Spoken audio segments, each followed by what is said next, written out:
Welcome back to this special edition of Culture Express. We're talking stand-up comedy in China today with comedians Tony Cho, founder of the Humor Section Comedy Club, and David Jacobs, manager of Comedy Club. Welcome back to this special edition of Culture Express. We're talking stand-up comedy in China today with comedians Tony Cho, founder of the Humor Section Comedy Club, and David Jacobs, manager of Comedy Club of China. Now, over the recent years, more and more international comedians have been coming to headline shows in China. Here in Beijing, one local establishment, the Bookworm, has already hosted a total of 70 pro comedians. In earlier days, the audience was mostly made up of expatriates from North America. But as China is becoming more and more global, so too are the people coming out to watch these shows. Check it out. We're here at the famous Bookworm in Beijing, your one-stop shop for books, drinks, food, and tonight, laughs.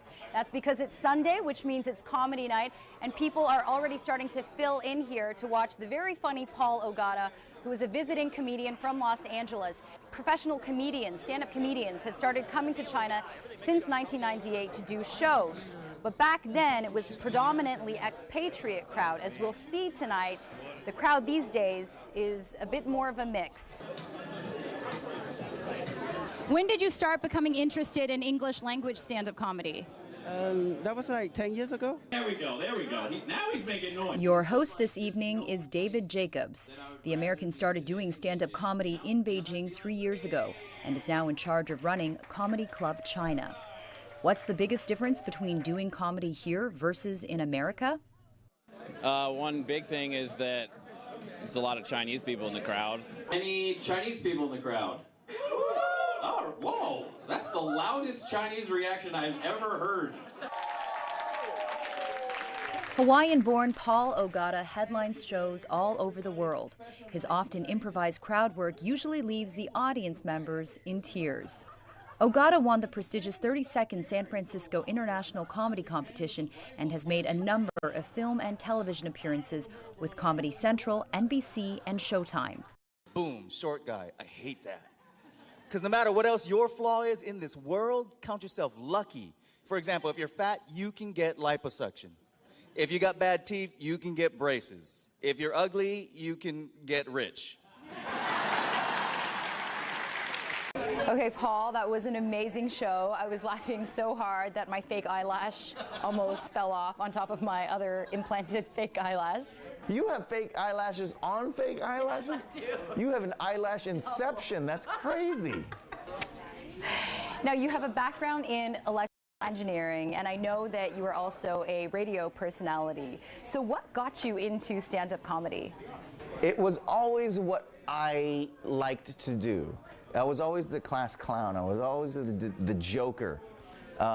Sure, electrical engineering is what I think my parents told me I wanted to do, but it wasn't what I really wanted to do. They say left brain, right brain sort of thing is how people are wired. And whatever brain is the electrical engineering part, that's not what I was. I was more of a let's get up on stage and make fun of it kind of kid. You've headlined shows all over the world, and this is your 4th time back in China performing. How has the response here been like? I love doing shows in China. I love doing shows, period. Especially in China. When you meet people from different countries, it's the best thing ever, because you know what? It shows me that ultimately people love to laugh. When you're born and you're an infant, every infant laughs the same. People don't laugh in different languages. Laughter, I think, is the universal constant that ties this world together and, dare I say, might be the key to world peace. How do you see the future of stand-up comedy here in China? Indigenously, wherever you are, people who are from there have their finger on the pulse of what's going on, and that's comedy. I think Chinese people are ultimately poised to best pop the balloon of tension that is the issues that address people here specifically. And that's the way it should be.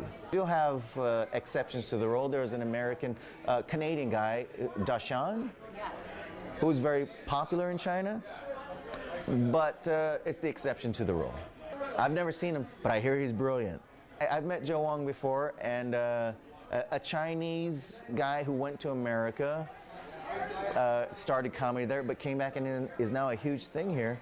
And that's what I'm talking about. He has the Chinese sensibility to address the issues that affect Chinese people personally. So while he could have been successful in America, he's far more successful here because he's the ombudsman. He's the guy who addresses the complaints that people have here. Do you think that Asian Americans are still underrepresented in comedy? Is there this attitude like, okay, no, one is enough, we've met the quota? There's definitely that type of attitude. I've tried to get on shows before, and the person who books the show says, oh, we had an Asian last week, which doesn't make any sense, because, oh, did you have a white guy last week? It doesn't make any sense to me. But it's a double-edged sword. Sometimes you get booked because you're an Asian comedian. So I just try to be a funny comedian who happens to be Asian. And we have a lot of young and aspiring comedians here in China. Do you have any advice for them? Well, it's interesting. If you go to any open mic in the world, you'll see a bunch of people trying to be the newest, hottest comedian of the day. So at one point, everybody wanted to be Dane Cook. At some point, everybody wanted to be Louis C.K. At some point, everybody wanted to be Hannibal Buress. But we already have those people. So be you.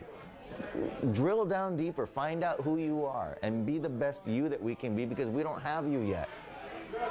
We have everyone else.